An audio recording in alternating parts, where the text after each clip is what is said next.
Captain Lee Jun stared at the massive ships floating above Earth. They were bigger than anything humans had ever built. Dark metal hulls stretched for miles, covered in strange symbols that glowed purple in the empty space.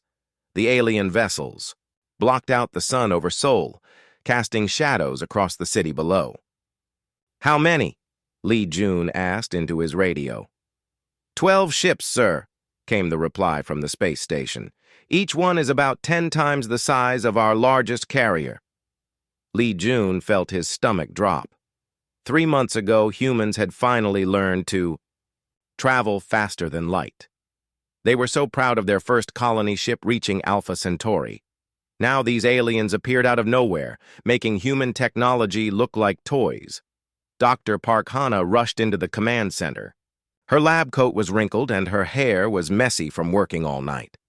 She had been Earth's top expert on space biology, but until today, she had only studied microbes from Mars. "They're trying to talk to us," she said, breathing hard. "The signals are coming from the biggest ship." Admiral Kim Tae walked over to them. His face was stern and tired. He had been awake for 36 hours since the alien ships arrived. "Can we understand what they're saying?" "They're using some kind of translation device," Park Hana explained. "The signals are being sent to every major city on Earth. They want to speak to our leaders." The 3 officers looked at each other. Earth had never dealt with aliens before. They had protocols for war, for natural disasters, for economic collapse, but nobody had planned for this. "Put them through," Admiral Kim Tae ordered. The main screen flickered to life. The image showed a creature that looked like a giant lizard standing upright. Its skin was dark green with red markings around its eyes. Sharp teeth filled its mouth. When it spoke, the words came through in perfect English, but the voice sounded cold and mechanical. "Greetings, primitive species of the 3rd planet. I'm Overlord Kethamar of the Vorthak, speaking for the Galactic Hegemony Council. Your species has achieved faster-than-light travel. By galactic law, you must now pay tribute to join civilized space." Admiral Kim Tae stepped forward. "I am Admiral Kim Tae of Earth Defense Command. What kind of tribute are you talking about?" The alien's eyes seemed to focus on him through the screen. "You will provide 30% of your industrial production, 40% of your food, and 10% of your population as workers. This tribute will be collected every Earth year."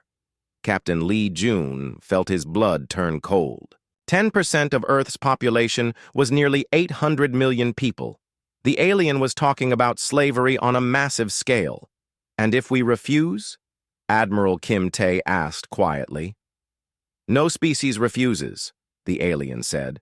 "Those who do not comply are eliminated. Your planet will be sterilized from orbit. This is how galactic civilization maintains order." Dr. Park Hana spoke up. "How many species pay this tribute?" 3,417 species currently serve the hegemony.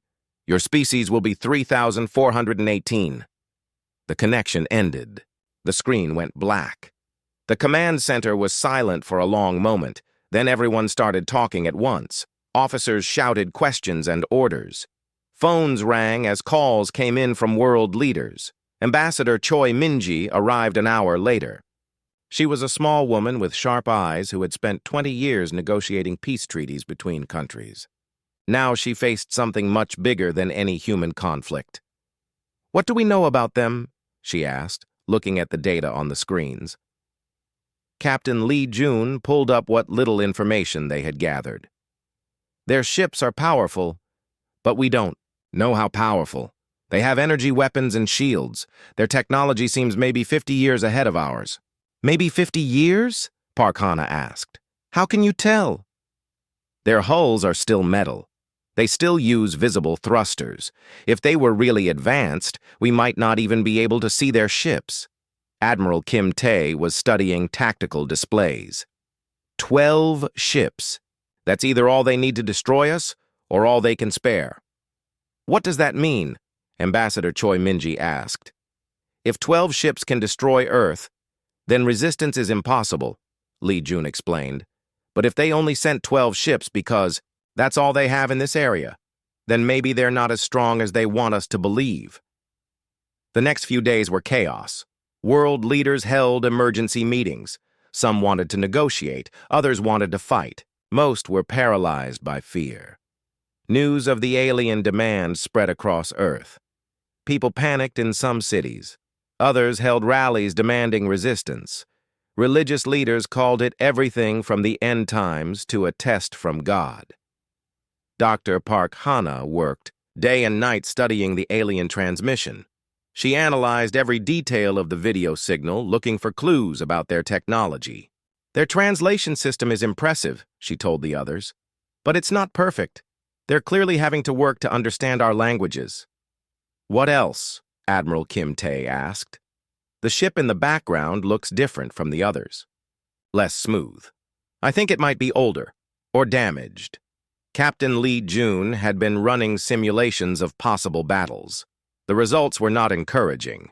Our missiles would have trouble getting through their shields. Our ships are too slow to run away. In a straight fight, we lose badly. What about an indirect fight?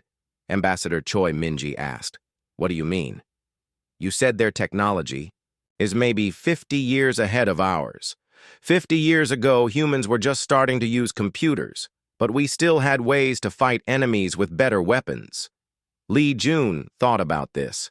During World War II, smaller forces had sometimes defeated larger ones through surprise, deception, and fighting in unexpected ways. On the sixth day, Overlord Kethmar contacted Earth again. You have one Earth day remaining. Prepare your tribute, ships and your population for transport. Compliance vessels will arrive tomorrow. That night, Earth's leaders made their final decision. President Chen of the Americas, Prime Minister Singh of Asia, Chancellor Muller of Europe, and the other world leaders voted. Ambassador Choi Minji would carry their answer to the aliens. The next morning, she flew up to the space station in a small shuttle. The alien command ship sent a transport to bring her aboard. Captain Lee Jun watched from the station as the tiny human shuttle approached the massive alien vessel. The alien ship's docking bay could have held 100 human shuttles. Ambassador Choi Minji walked through corridors that seemed designed for creatures much larger than humans. The walls were covered in the same glowing purple symbols they had seen on the outside of the ships. She was brought to a large room where Overlord Kethmar waited with other alien officers.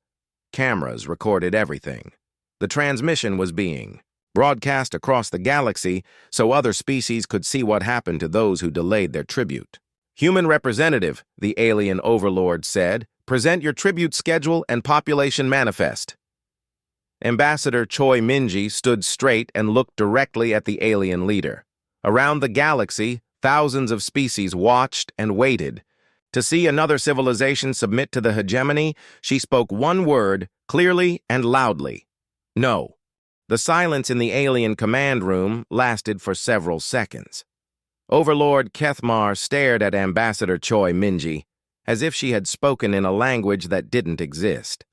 Around the galaxy, millions of alien beings watched the broadcast in confusion. Repeat. Your response, the Overlord demanded. There was clearly an error in translation. Ambassador Choi Minji looked directly into the camera that was broadcasting across the galaxy. She spoke slowly and clearly. No, we will not pay tribute. We will not give you our people. We refuse. The other aliens in the room began making strange, clicking sounds. Dr. Park Hana, who was watching from Earth, realized they were talking to each other in their own language. The translation devices weren't picking it up, but their body language showed panic. Overlord Kethmar's red eye markings grew brighter. In 3,000 years, no species has ever refused tribute. You do not understand what you are saying. I understand perfectly, Ambassador Choi Minji replied. The answer is no in any language. She began counting on her fingers. No, nine, non, niet, ie, la, ani, nahin. She paused and looked directly at the Overlord. Anio. The last word was in Korean, her native language. It echoed through the alien ship and across the galactic broadcast. Captain Lee Jun was watching from the space station. He saw something interesting on his instruments. "The alien ships are moving," he reported to Admiral Kim Tae. "They're backing away from Earth." "How far?" "About 1,000,000 kilometers, just outside our weapons range." Admiral Kim Tae frowned. "Why would they back away if they're so much stronger than us?" While the aliens retreated, Dr. Park Hana was busy in her lab. She had been studying every piece of data they could gather about the alien ships. Something was bothering her about their technology. "Look at this," she said to engineer Song Hai, who had joined her team. Song Hai was young but brilliant, known for solving impossible technical problems. "Their shields work by deflecting energy," Park Hana explained. "Plasma weapons, lasers, particle beams, all the things we expect advanced aliens to use." "But," Song Hai asked, "but what if we don't use energy weapons?" Song Hai's eyes widened. "You mean kinetic weapons? Just throwing things really fast?" "Exactly. Their shields are designed to stop energy. I don't think they can stop a big chunk of metal moving at high speed." Meanwhile, Colonel Yoon Dae was preparing his Special Forces team. He was a quiet man who had fought in 3 wars before the aliens arrived. His job was to think about fighting enemies who had better weapons. "Captain Bae Jin," he called to his best pilot. "How close can you get to their ships without them noticing?" Captain Bae Jin studied the alien formations on his screen. "Their sensors are good, but they're not perfect. I could get a small fighter within a few thousand kilometers if I come in from behind the moon." "What would you see at that range?" "Everything. Their weapons, their weak spots, how many crew they have." Colonel Yoon Dae nodded. "Do it." Back on the alien command ship, Overlord Kethmar was having problems. He had contacted the Hegemony Council to report the humans' refusal. The response was immediate and angry. "Impossible," came the reply from the galactic capital. "Show them the standard punishment video. Remind them what happens to species who refuse." The Overlord activated a holographic display. It showed planet after planet being destroyed from orbit, cities burning, populations fleeing in terror before being wiped out by alien weapons. "This is the fate of the 17 species who delayed their tribute payments," he told Ambassador Choi Minji. "Your species will suffer the same fate if you maintain this impossible position." Ambassador Choi Minji watched the horrible images without flinching. "How many species have you destroyed for refusing tribute completely?" The Overlord paused. "Refusing tribute is not possible. All species eventually comply." "That's not what I asked." Another pause.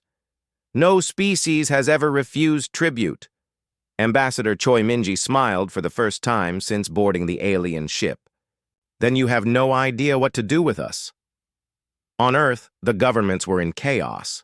Some leaders demanded that Ambassador Choi Minji be arrested for starting a war. Others praised her courage. Protests filled the streets of every major city. But in the military command centers, something different was happening. Captain Lee Jun had assembled a team of the best tactical minds on Earth. "They've never faced resistance before," he explained to the group.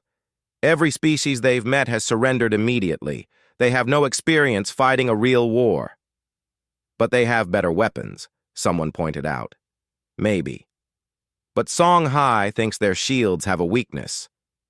And Beijing's reconnaissance shows their ships are not as well defended as they pretend." Captain Beijing had indeed gotten close to the alien fleet. His small fighter was nearly invisible against the darkness of space. What he saw surprised him. "Their ships are big, but most of that space is empty," he reported. "I count maybe a few hundred crew members per ship, and their weapons are all designed for attacking planets, not fighting other ships." Dr. Lim Sung joined the discussion. He was Earth's top physicist, the man who had helped humans learn to travel faster than light. "If we can't match their energy, weapons, we need to use something else." "Like what?" "Mass times velocity equals force," he said simply. If we can throw something heavy enough, fast enough, no shield in the universe can stop it. Engineer Song Hai was already working on the problem. We have orbital construction platforms around Earth. We could modify them to launch kinetic projectiles. How fast? Admiral Kim Tae asked. If we use the mass drivers from the asteroid mining stations, we could accelerate tungsten rods to 15% of light speed. Captain Lee Jun did the math in his head. That would hit with the force of a nuclear weapon. A big nuclear weapon, Song Hai confirmed. While the humans planned, something unexpected was happening across the galaxy. The broadcast of Ambassador Choi Min-ji saying no had been seen by billions of beings on thousands of worlds. On the mining, planet Kepler 442b, a Zephyrian worker stopped digging and looked at his overseer. No, he said quietly. On the agricultural world of Trappist 1E, a mollusk farmer refused to load his grain onto the hegemony transport ships. No. The word spread like a virus. Species that had paid tribute for centuries began to remember what it felt like to make their own choices.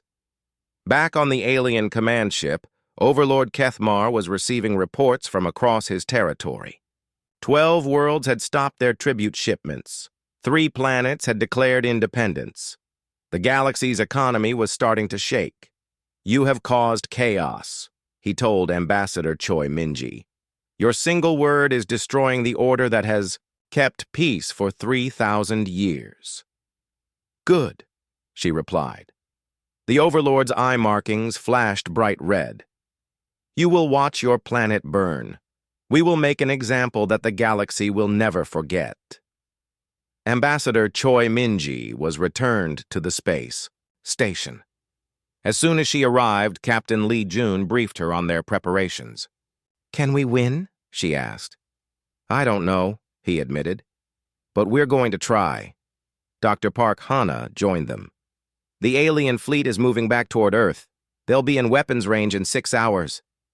Admiral Kim Tae activated the emergency broadcast system.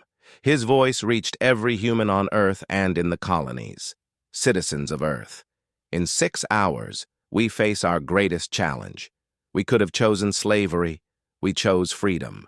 Whatever happens next, remember that we faced the impossible and said no. Around the galaxy, other species listened to the broadcast. For the first time in thousands of years, they heard someone choose to fight rather than surrender. The word no echoed across 1 trillion worlds, and the galaxy began to change. The alien fleet moved toward Earth like dark clouds blocking out the stars. Overlord Kethmar stood on the bridge of his command ship, watching the blue planet grow larger on his screen. He had received new orders from the Hegemony Council. Make an example. Show the galaxy what happens to species who refuse tribute. Target the largest human city, he commanded his weapons officer. We will destroy it completely. The other humans will see and surrender. Which city, Overlord? The officer asked. It does not matter. Pick one with many humans. We want maximum fear. On Earth, every military base was active. Soldiers who had never expected to fight aliens prepared for battle. In Seoul, Captain Lee Jun watched the tactical displays as the enemy ships approached. Distance? He asked. 800,000 kilometers in closing? His radar operator replied. They'll be in their weapons range in 2 hours. Dr. Lim Sung was in the Orbital Weapon Control Center. Around Earth, 12 massive kinetic launchers pointed toward the approaching fleet. Each launcher held tungsten rods the size of telephone poles. When fired, they would accelerate to incredible speeds. Are we ready? Admiral Kim Tae asked over the radio. The weapons are charged, Dr. Lim Sung replied. But we only get one surprise attack. After that, they'll know what we can do. Captain Bei Jin was in his fighter, floating in space between Earth and the Moon. Around him, 50 other pilots waited in their small ships. They were Earth's entire space fighter force. Against 12 massive alien warships, they looked like insects facing elephants. Remember, Captain Beijin said to his pilots. "We're not trying to destroy their ships. We're trying to confuse them and buy time for the big guns." Engineer Song Hai was on the space station, monitoring the alien fleet through every sensor. Earth had. She had spent the last 6 hours studying their formation and movement patterns. "They're flying in a straight line," she reported. "No scouts ahead, no ships watching their flanks. They've never fought anyone who could fight back." Colonel Yunde's special forces were aboard small stealth ships, invisible to alien sensors. Their job was to get close to enemy ships after the battle started and cause as much chaos as possible. "Weapons hot," he told his team. "Remember, we're not trying to win a fair fight. We're trying to survive an unfair one." The alien fleet reached weapons range. Overlord Kethmar selected his target. Tokyo, with 30 million humans. The destruction would be visible from space and broadcast across the galaxy. "Charge main weapons," he ordered. "Prepare to fire." But as the alien weapons powered up, Dr. Lim Sung was watching through his targeting system. The enemy ships were exactly where he wanted them. "Fire all weapons," he commanded. 12 kinetic launchers fired at once. Tungsten rods shot out at 15% of light speed. They were invisible to the naked eye, just streaks of metal moving, faster than anything the aliens had ever seen. The alien energy shields, designed to stop plasma and laser weapons, were useless.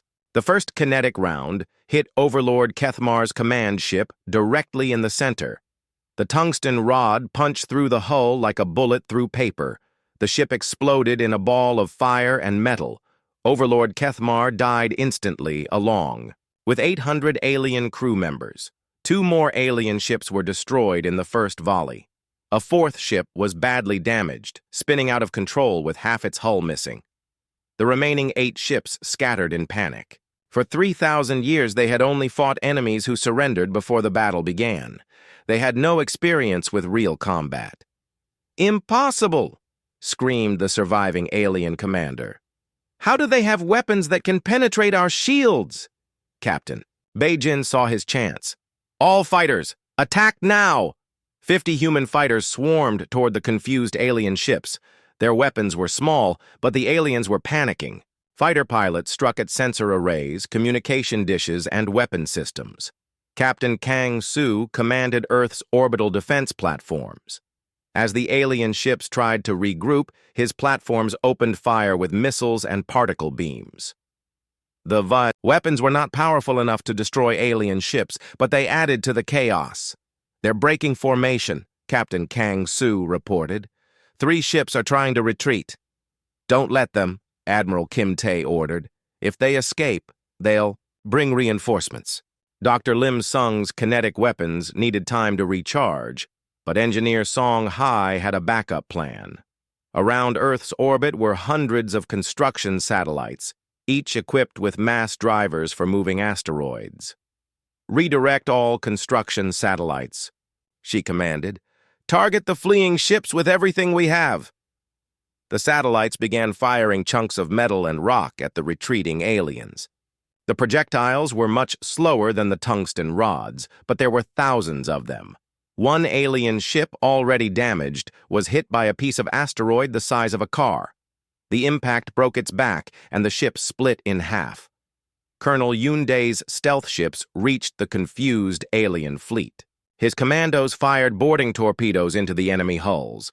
Within minutes, human soldiers were fighting aliens inside their own ships. The aliens had never faced close combat before. They were larger and stronger than humans, but they had no experience fighting in narrow corridors with hand weapons. The human soldiers used grenades, assault rifles, and combat knives. They moved through alien ships like deadly shadows. "Alien ship disabled," Colonel Yunde reported as his team destroyed the bridge controls of an enemy vessel. "Moving to next target." Captain Lee Jun watched the battle from the command center.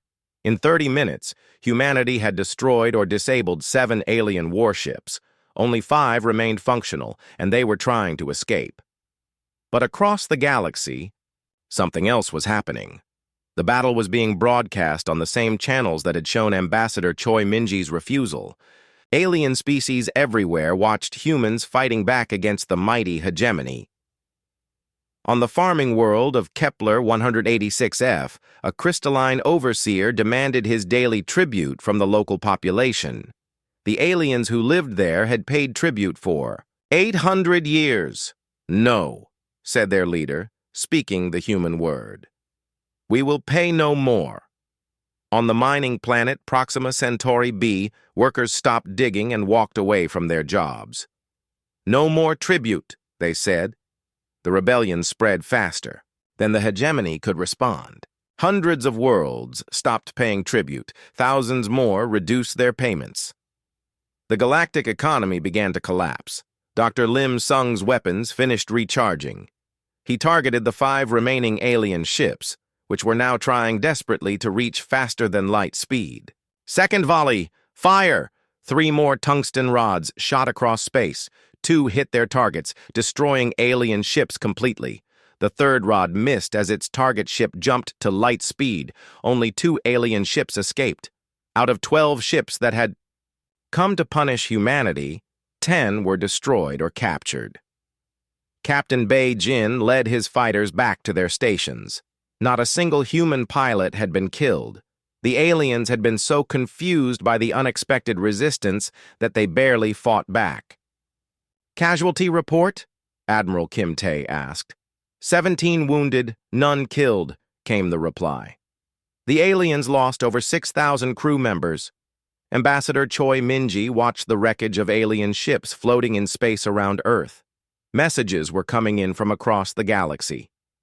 Species that had never spoken to humans were asking how they had defeated the hegemony. What do we tell them? Captain Lee Jun asked. Ambassador Choi Minji smiled. We tell them the truth. We said no, and we meant it. The word no continued to spread across the galaxy. What had started as humanity's refusal to pay tribute had become something much bigger. It had become a revolution.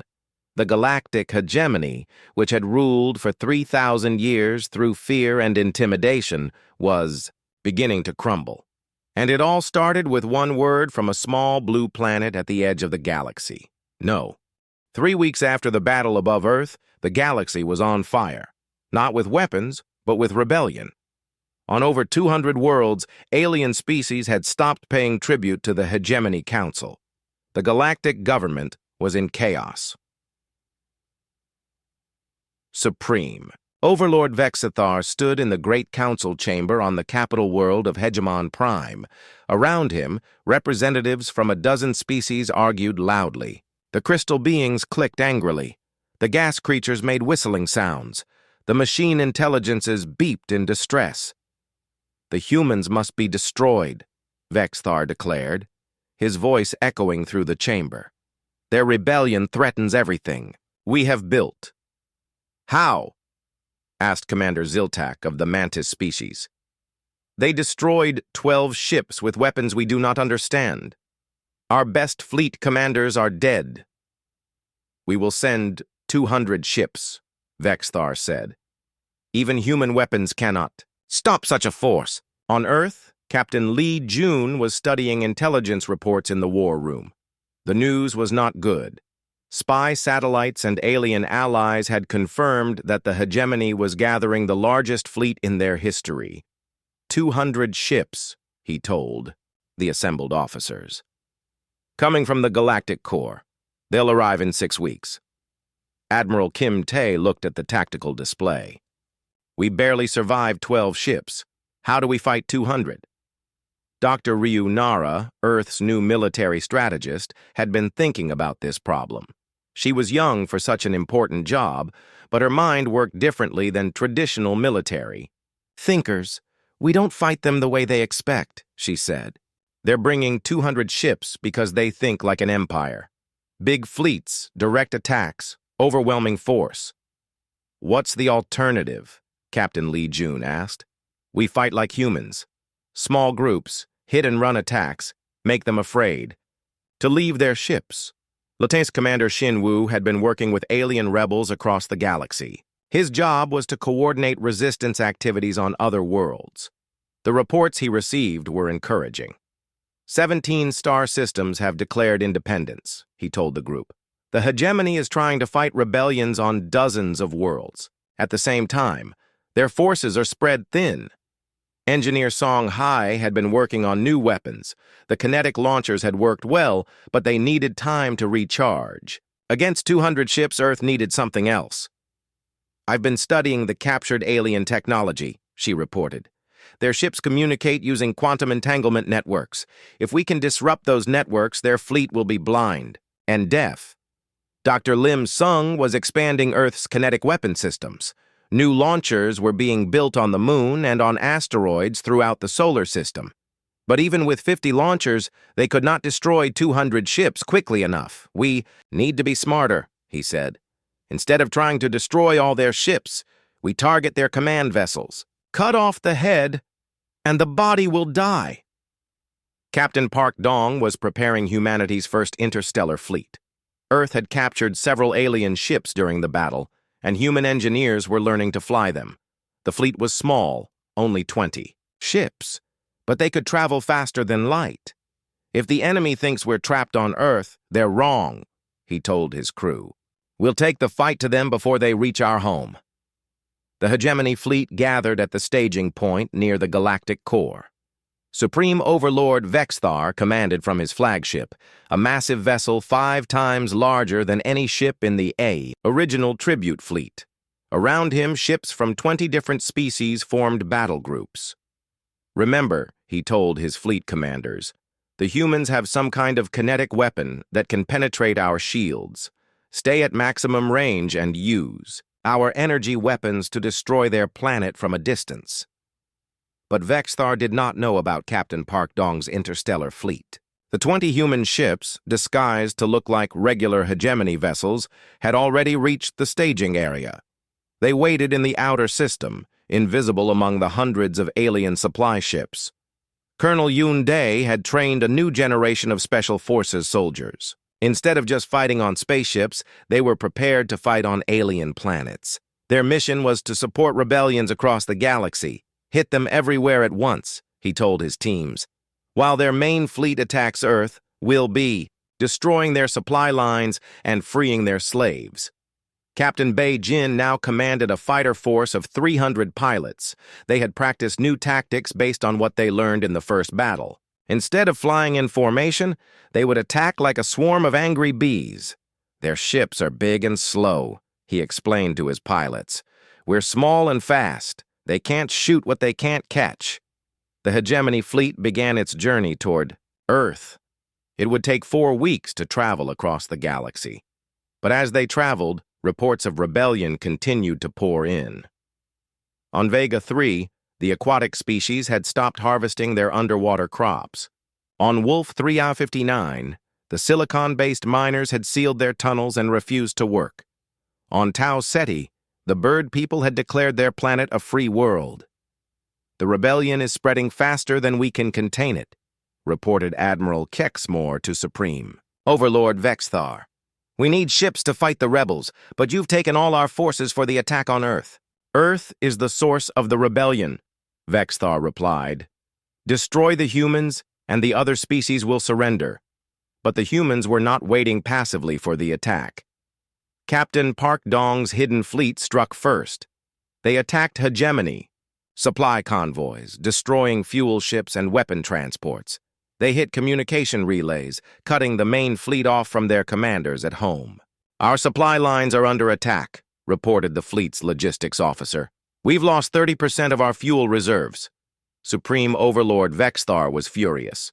How are humans attacking us here? Their ships cannot travel this far. He did not realize that humans had captured alien technology and learned to use it better than the aliens themselves. Colonel Yoon Dae's Special Forces teams struck across the galaxy. On Kepler 442b, they helped Zephyrian rebels capture a hegemony weapons depot. On Trappist 1E, they trained mollusk farmers to fight their overseers. On dozens of worlds, human soldiers taught aliens how to say no with actions instead of just words. Dr. Ryunara's strategy was working. Instead of gathering all their forces to defend Earth, humanity was fighting everywhere at once. The hegemony couldn't focus their attacks because they were being attacked from all directions. "Brilliant," Admiral Kim Tae said as he reviewed the reports. "We're not just fighting for Earth anymore. We're fighting for the entire galaxy." Ambassador Choi Minji was now humanity's representative to the growing alliance of rebel species. Every day, new worlds joined the resistance. The hegemony's 3,000-year empire was collapsing faster than anyone had imagined. What started as tribute demand has become a war for freedom, she told the assembled alien delegates. And freedom is winning.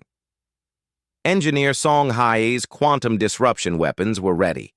When the hegemony fleet arrived at Earth, they would find their communications systems under attack. Their mighty fleet would become 200 confused ships, unable to coordinate their attacks.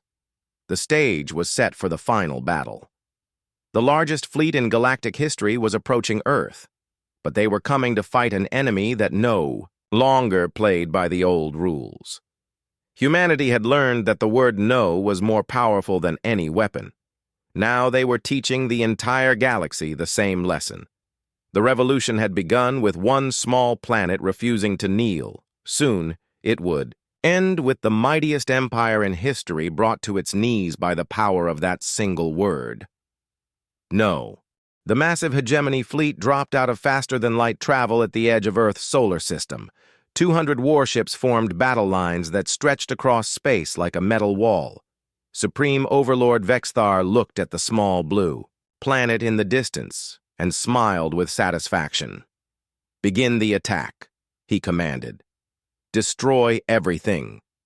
But as his ships moved forward, something went wrong. The quantum communication network that connected all hegemony vessels suddenly failed. Ship commanders found themselves unable to talk to each other or receive orders from the flagship.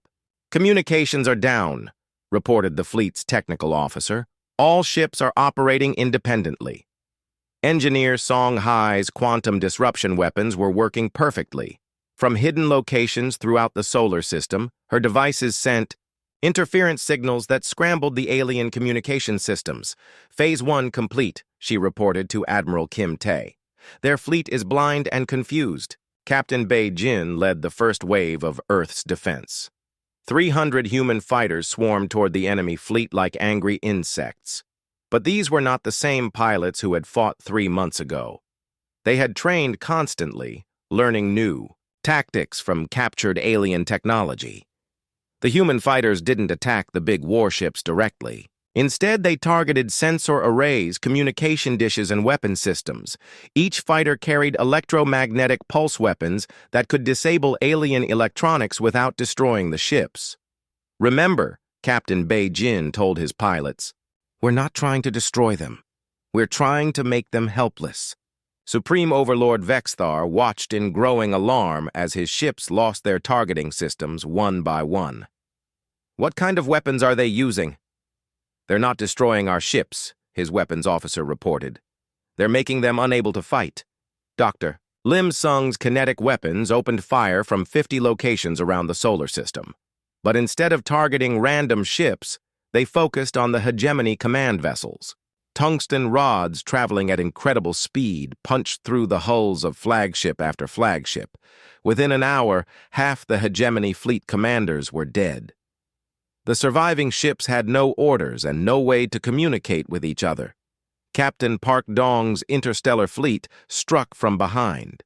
His 20 ships, disguised as hegemony vessels, had followed the main fleet to Earth. Now they attacked from the rear, targeting fuel tankers and ammunition ships. "Surprise attack from behind!" screamed a hegemony captain as his supply convoy exploded. "How did human ships get behind us?" Colonel Yoon-dae's Special Forces teams boarded disabled enemy vessels. Human soldiers fought their way through alien corridors, not to destroy the ships, but to capture them intact. Every captured vessel gave humanity more technology and more firepower. "Boarding party successful," Colonel Yoon-dae reported as his team took control of another alien warship.